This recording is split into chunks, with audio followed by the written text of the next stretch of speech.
passing. Up the middle. He's in! Utah leads. Daniels for the win. Caught. It's gone. LSU does it. Mason Taylor.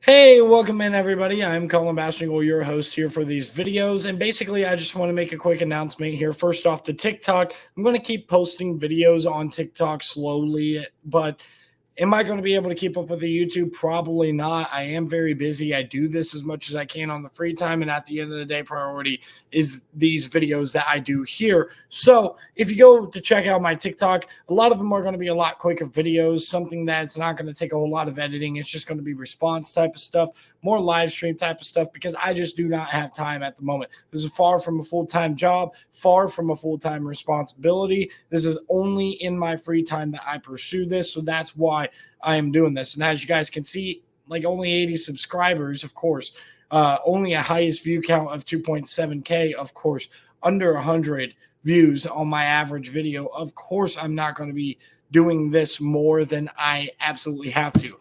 A lot of that time goes to the research, making sure that I have more information down, especially about teams that I don't know a whole lot about. Now, Auburn's a team that I do know about, but if you guys want to support what I'm doing and try to help me grow, it just takes one number right now to help me grow. It's really appreciated. The like and subscribe.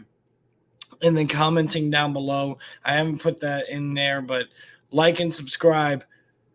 Click this playlist that's popping up here right now to see all the other videos I've done. But there's that basic update, right? I might make a video here and there on a schedule prediction that somebody requests, but I am no longer going to take YouTube requests from TikTok. I'm just going to be doing TikTok videos as we go, or YouTube videos as we go along, and then the TikToks are going to come through time with a lot more conversation piece stuff, a lot more responses to comments and stuff. That's a whole lot easier for me than sitting down and even taking, the 5-10 minutes extra to just post a video like that with the edit. And it's not hard to edit. It's just, and I'm still going to be doing that. It's just more on my plate and it's easy to get behind, because the second I end this video, I'm probably doing something. The second I end this video and get it uploaded to YouTube. All right, the Auburn Tigers here. Players leaving. They have Tank Bigsby, the running back, leaving, and then Shedrick Jackson also leaving, a wide receiver there. Those are the only offensive players that they're missing there. In the front 7 players, they lost 4 of them. 2 edge players in Derek Hall and Iku Leota, and then also Owen Papo and Colby Wooden are gone at linebacker. And then kicker Anders Carlson, he is gone as well. Transferring out for this team, Zach Calzada is going to Incarnate Word. The former Texas A&M transfer who came in, he's out the door. TJ Finley over to Texas State and playing for G.J. Kinney over there in that new staff. Speaking of Incarnate Word, by the way, he did a good job over there. And then you have wide receivers, a lot of them leaving. You have Tarvarish Dawson, Colorado. He's leaving. Xavier Capers going out to Western Kentucky. J.J. Evans out to North Alabama. And then UAB picks up Dazzlin Worsham. And then tight end Landon King is off to Utah. A good depth piece there to add to what they have with those couple of tight ends that they have there with Keithy and Yasmin. Colby Smith, offensive tackle, leaving for Troy. And then there's Keandre Jones, interior offensive lineman, headed to Florida State, one of the bigger losses that they've had. Dylan Brooks going over to Kansas as an edge rusher. Defensive lineman Jeffrey Mba is going out to Purdue. And the linebacker Desmond Tisdale going to FAU, and Tom Herman. Cornerback Amani Diamond headed over to UAB as well, a second UAB player right there. And then Minnesota picks up safety Craig McDonald. All right, transferring in for the squad. Quarterback Peyton Thorne coming in, projected starter there out of Michigan State. Running back Brian Battle comes in from USF, and then a handful of wide receivers come in. North Texas's Jair Shorter comes in. It's Jackson State had Shane Hooks. Ohio State's Caleb Burton coming in, and Nick Mardner coming in from Cincinnati. Tight end Rivaldo. It's Rivaldo Fairweather. That looks like a U. I don't know why I wrote that down like that. Rivaldo Fairweather, though, from FIU coming in from tight end. And actually, he's a pretty good player, if I remember correctly. I'm going to have to double check that, but I think he's going to potentially start for this team, Rivaldo Fairweather. Now that I think about that, that jogs my memory from watching a tape just a couple of days ago from FIU because of this video. Offensive tackles, Dylan Wade comes in from Tulsa, and then Gunnar Britton come in from Western Kentucky. Interior offensive lineman, Avery Jones, East Carolina, and then Jaden Muskrat coming in from Tulsa. And that was actually a big pickup too. Jaden Muskrat, a player that can absolutely play at the guard position, certainly going to try to battle for a starting job. I don't think he exactly will. Avery Jones is more likely to start the transfer from ECU, but I think Jaden Muskrat could definitely be that next up interior offensive lineman for sure. So that's a big pickup right there for the Auburn Tigers. Then they had edge rusher Elijah McAllister come in from Vandy. Defensive lineman, they had three of them. Justin Eagers from UK, Kentucky, right there. Noziah Nazili Kite coming in from Maryland, and Lawrence Johnson coming in from Purdue. Stephen Sings coming with Coach Hugh Freeze from Liberty there at the edge rusher position. And then four linebackers close out this class. It's DeMario Talon from LSU, Austin Keys from Ole Miss, Larry Nixon from North Texas, and Jalen McLeod from App State. All right, breakout players. This is the type of player that I'm looking for to have a big time year in this Auburn system and become a star. First off, watch out for Damari Alston. He's a backup running back, and Jarquez Hunter had a bunch of scandal stuff going on. Not going to get into that detail. He is, from what I could tell, not really going to miss time. So Jarquez Hunter should be the starter, but a guy that a lot of Auburn fans are going to be excited about, or should be excited about, is Damari Alston at the running back position. You could also look at a player like Jair Shorter as a guy that not a whole lot of people would maybe know about, but Jair Shorter, very good wide receiver, and a horrible team and system last year at North Texas. Getting out of there, he could definitely show up and play big time next season. And then also on the defensive side, a guy I want to watch out for is going to be Mosiah Nazili Kite. He's a player from Maryland that's an interior player, and he is likely going to be a starter and make a big impact there.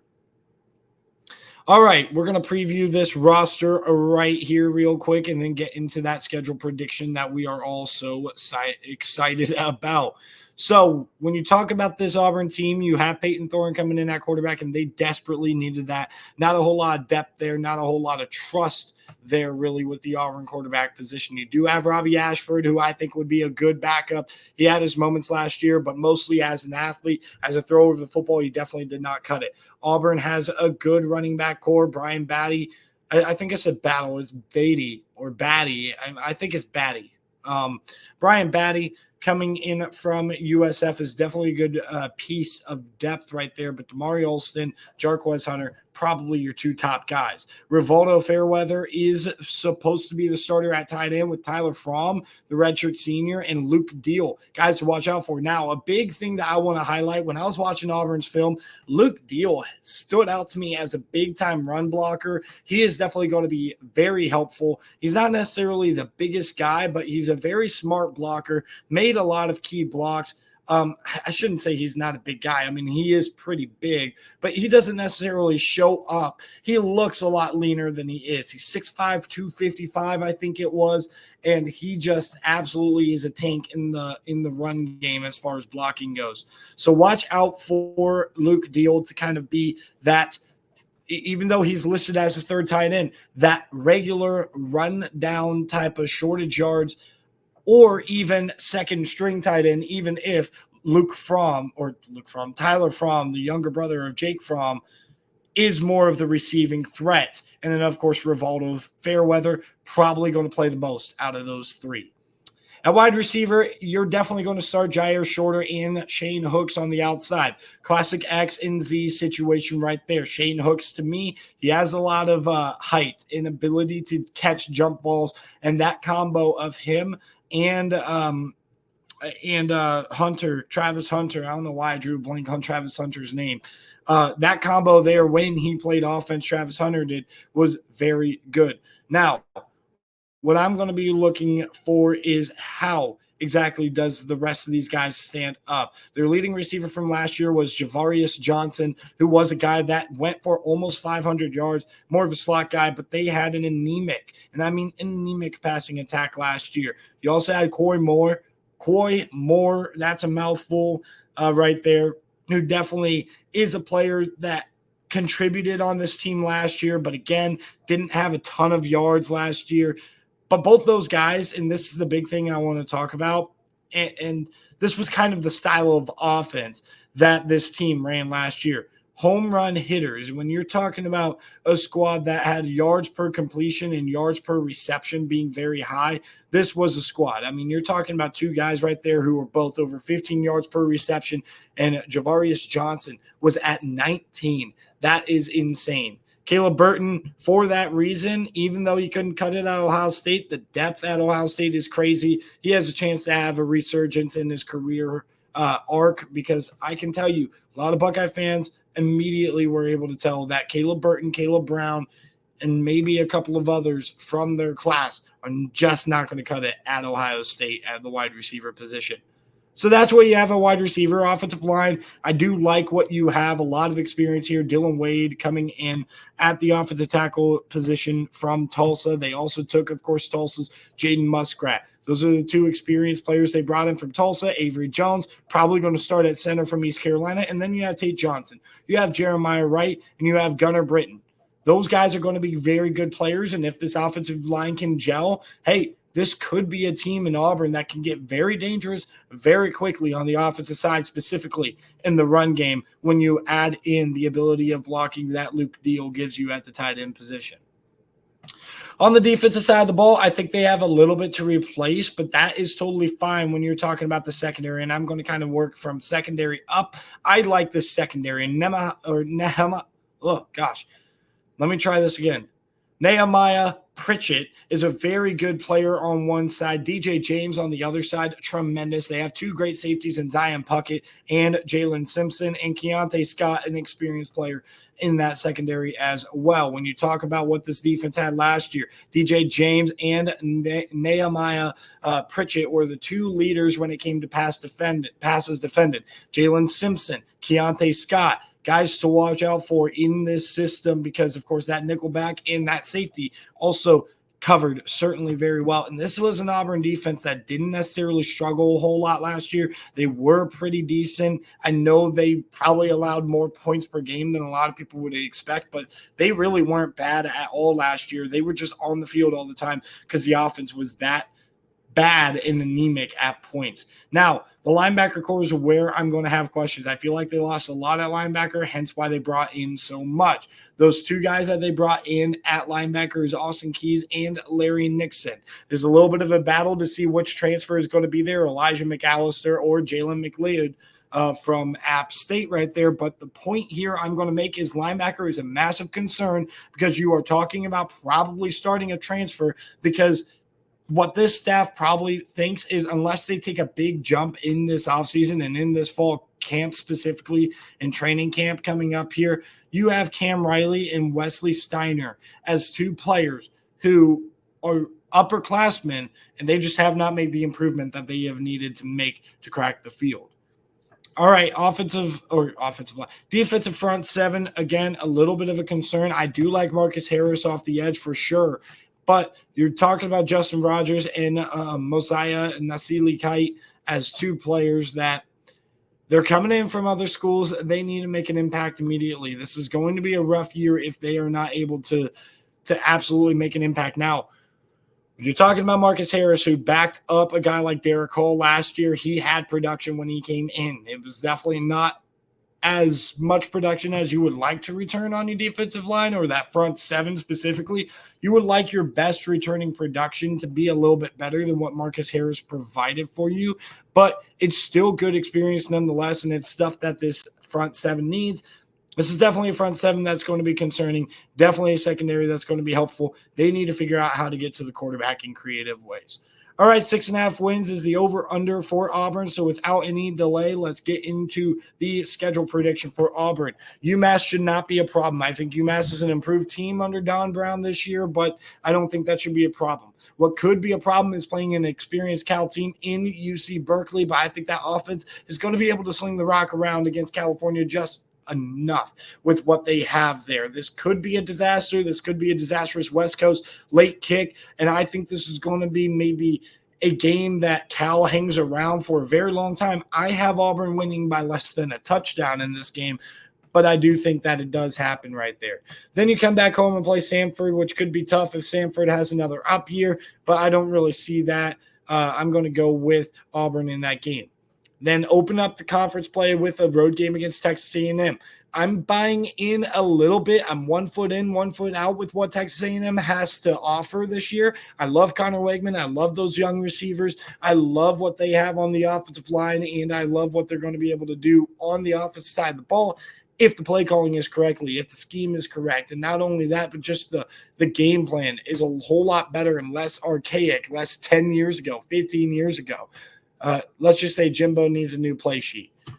I think that they're going to be able to figure out something, but I'm not sure if I'm not going to go full sail with A&M this year, but I do think they're going to be good enough to beat Auburn.